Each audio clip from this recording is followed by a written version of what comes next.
Hello बच्चों, चलिए प्रश्न को पढ़ते हैं। एक बढ़ई को 192 खिड़कियों के फ्रेम तैयार करने के लिए काम पर रखा गया।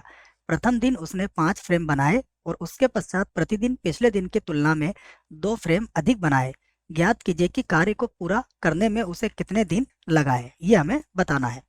प्रश्न को हल करेंगे, परंतु उसके पहले हम मुख्य अवधारणा लिखेंगे इस प्रश्न के लिए।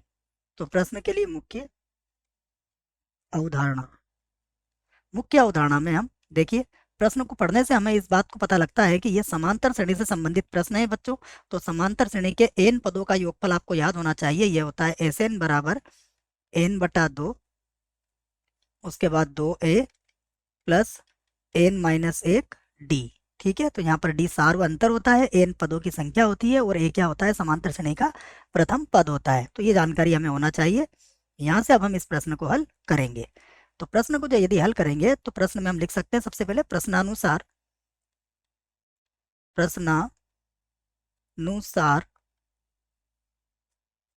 निम्न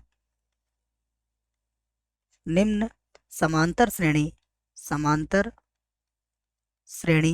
प्राप्त होगी।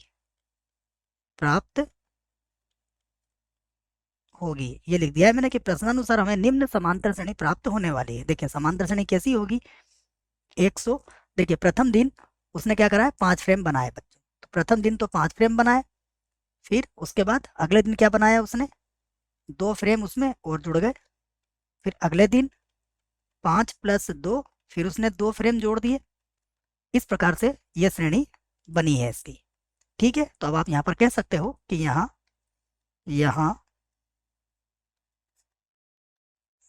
इस श्रेणी का प्रथम पद कितना हुआ, 5, और इसका जो सार व अंतर है वो कितना हुआ, 2।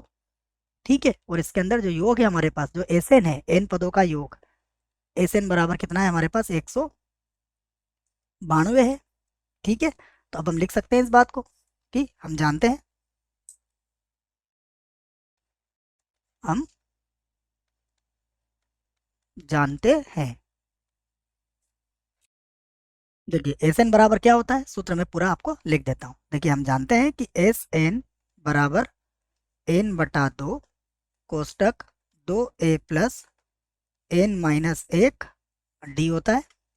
एस एन का मान हमें कितना दिया गया है, 192 एन बटा 2, फिर 2 गुणा ए का मान कितना है, 5, एन माइनस 1 डी का मान कितना है बच्चों, 2 है। ठीक है, तो ये हो गया 192 बराबर, यहाँ से देखिए 2 को कॉमन ले लीजिए तो ये हो जाएगा 2 गुणा एन बटा 2।